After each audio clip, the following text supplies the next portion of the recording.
झारखंड विधानसभा का शीतकालीन सत्र शुक्रवार 15 दिसंबर से शुरू हो रहा है, जो 21 दिसंबर तक चलेगा, जिसे लेकर झारखंड विधानसभा में आज विधानसभा अध्यक्ष रविंद्रनाथ महतो की अध्यक्षता में बैठक आयोजित की गई। इस बैठक में विधायक दल के नेता मुख्यमंत्री हेमंत सोरेन के साथ विपक्ष के नेता अमर बाउरी भी सम्मिलित हुए। पंचम झारखंड विधानसभा का शीतकालीन सत्र के सुचारू रूप से संचालन हेतु विचार विमर्श किया गया। बैठक के बाद मुख्यमंत्री हेमंत सोरेन ने कहा कि हमें उम्मीद है कि शीतकालीन सत्र सुचारू रूप से चलेगा। सदन को नेता प्रतिपक्ष भी मिल गया है। लोकतंत्र का सबसे मजबूत, सबसे बड़ा मंदिर में आमजनों से जुड़ी बातें हो। सरकार हर विषय पर जवाब देने के लिए तैयार है। कल से प्रारंभ होने जा रहा है।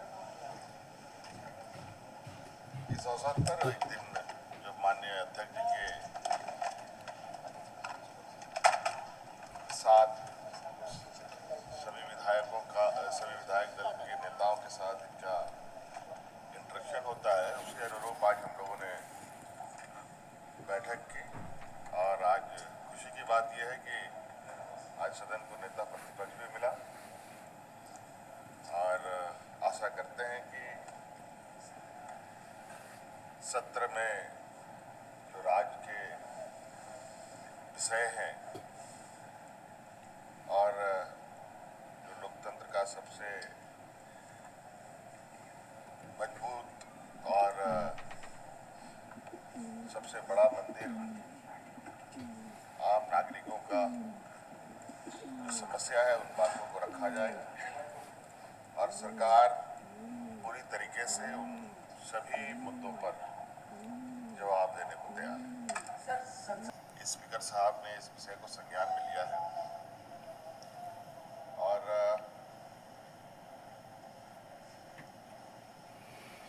ये बात जरूर चिंता वाली है कि ऐसी घटना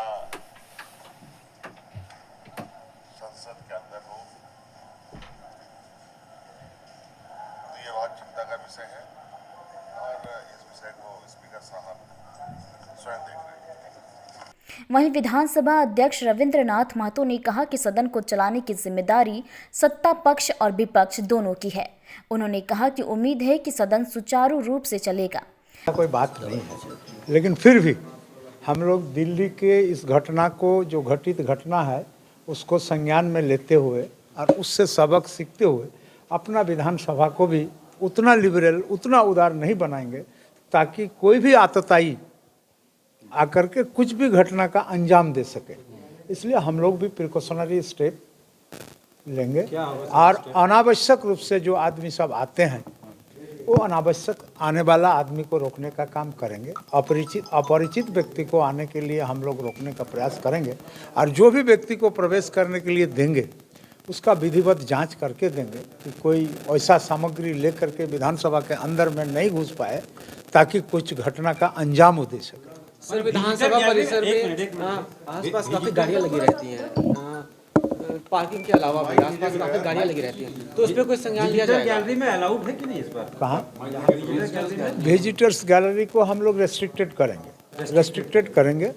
ऐसे विजिटर्स, मतलब सही मायने में जो विजिटर्स हैं जिनको गैलरी में जाना आवश्यक है, वैसे व्यक्ति को हम लोग प्रवेश देंगे और वो भी परिचित व्यक्ति, अत्यंत परिचित व्यक्ति, और वो भी रेफरेंस में आएगा, जवाबदेही के साथ आएगा, ताकि कहीं कुछ हो जाए तो फिर हम लोगों के पकड़ से वो बाहर नहीं जा सके, इसको सोचते हुए। मगर सर, भवन निर्माण को दिया गया, बहुत बार लिखा गया है कि जो दर्शक दीर्घा गैलरी है उसको आगे से मिरर लगा के उसको पैक किया जाए, जैसे पुराने विधानसभा में था, तो यहाँ क्यों नहीं हो पा रहा है? यहाँ भी हम लोग लिख के दिए हैं, फिर भवन विभाग का अभी सेक्रेटरी लोग आएंगे, अभी फिर से उस बात को बोलेंगे। लेकिन आप जो शंका व्यक्त कर रहे हैं ये भी काफ़ी सही है कि थोड़ा सा तो उदासीनता रही है और उदासीनता के चलते ये सब जगह खाली है। हम लोग उसको अब पूरा करेंगे। नेता प्रतिपक्ष अमर बाउरी के अनुसार सत्ता पक्ष को पूरी तरह घेरने की तैयारी में लग गई है। उन्होंने कहा कि सदन में हम कांग्रेस सांसद धीरज साहू का मामला उठाएंगे। धनबाद जेल में हत्या का मामला भी उठेगा। राज्य की गिरती कानून व्यवस्था पर सरकार से जवाब मांगेंगे। हालांकि सबसे बड़ी बात यह रही है कि बीते दिनों हुए सांसद में भारी चूक को देखते हुए विधानसभा के शीतकालीन सत्र को सुरक्षा को लेकर कोई घटना ना हो, इस पर खास ध्यान रखने की बात सभी ने की है और अधिकारियों को भी दिशा निर्देश दिए गए हैं। एक वैधानिक व्यवस्था है जिसके तहत नेता सदन और नेता प्रतिपक्ष ये दो मिल करके सदन को कार्रवाई को पूर्णता प्रदान करते हैं। स्पीकर महोदय के अध्यक्षता में 4 सालों तक इस वैधानिक हक का अधिकारी हक रहने के बाद भी, उनमें योग्यता रहने के बाद भी जिस तरह से बाबूलाल मरांडी जी को नहीं बनाया गया है, उसके लिए तो हम लोग लगातार लड़ाई लड़े ही है। अभी पार्टी ने तय करके नेता प्रतिपक्ष के रूप में नई दायित्व के साथ मुझे भेजा था और सदन ने उसकी मान्यता भी दी है। और पहली बार बैठक जो आज आहूत की गई थी इस शीतकालीन सत्र के पहले का, उस परंपरा का निर्वहन के लिए मैं यहाँ उपस्थित रहा। और आज जो परंपराएं हैं, जिस तरह से एक रूटीन एक कार्य है, आने वाले सत्र को लेकर के विधायक दल के नेता के साथ आज बैठक की, उसमें आज हम लोगों ने सम्मिलित होने का काम किया।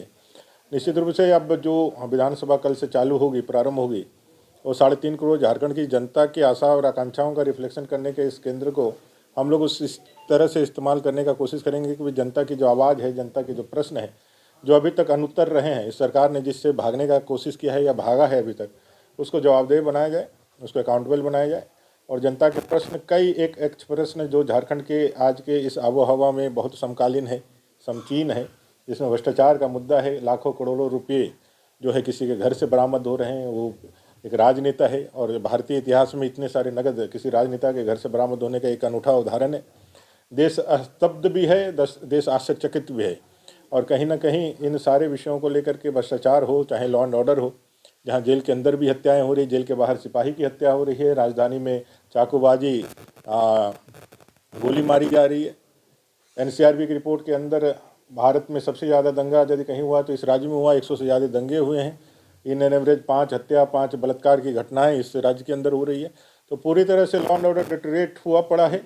युवा अपने को ठगा हुआ महसूस इस साल भी कर रहे हैं। उम्मीद उनके लगातार नाउम्मीदी में बदलती चली जा रही है। परीक्षाओं के लिए फॉर्म भरे हैं, आवेदन दिए हैं, डेट निकलता है और डेट 5 दिन पहले आकर के चुक जाता है। और कारण ऐसा दिया जाता है जिस कारण को देख करके कोई भी हंसता है या और अपने किस्मत को रोते हैं।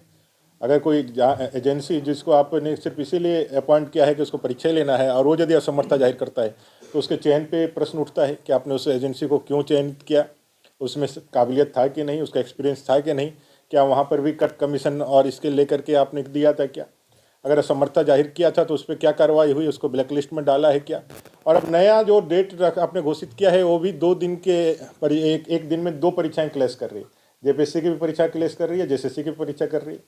एक युवा बेरोजगार कई एक जगहों पर जो है अपने लिए दाव अपनाता है, अपना परीक्षा देने के लिए अपने आप को तैयार करता है कि किसी न किसी में तो हम जो है उत्तीर्णता पाएंगे। तो ऐसे में उनको भी वंचित करने का काम किया जा रहा है। इस सरकार के अंदर आदिवासी ठगे हुए हैं, दलित अपमानित हैं, युवा जो है वो आक्रोशित हैं, महिलाएं डरी हुई है। पूरी तरह से पूरा समाज का वर्ग जो है, वो सभी समाज के वर्ग जो है एकदम परेशान पड़े हुए हैं। किसान जो है मायूसी के साथ बैठे हुए हैं।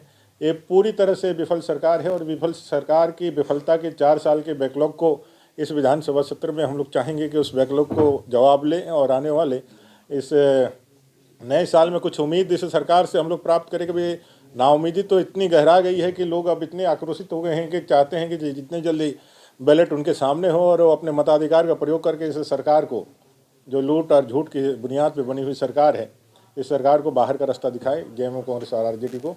उसी के निमित्त इस बार के विधानसभा सत्र में आज विधान दल की बैठक भी है हमारी।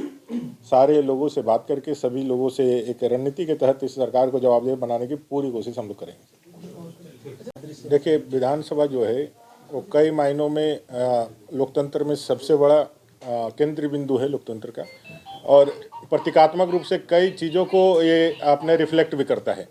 तो कोई ऐसी घटना ना घटित हो जाए जिससे जो है राज्य और इस संस्था के ऊपर जो दाग लगे।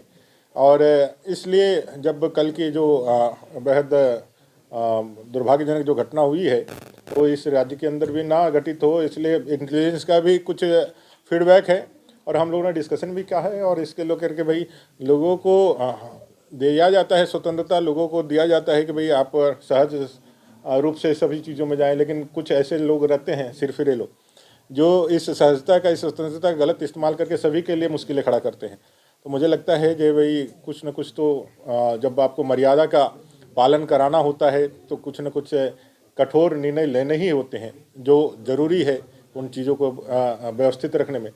तो हम लोगों ने इसके लिए डिस्कशन किया था और हम लोगों ने भी आग्रह किया है इस सुरक्षा के दृष्टिकोण से न सिर्फ हमारी सुरक्षा बल्कि इस संस्था की भी मर्यादा की सुरक्षा भी स्थापित रहे, इसलिए जो भी निर्णय हो सकते हैं उसको लेना चाहिए।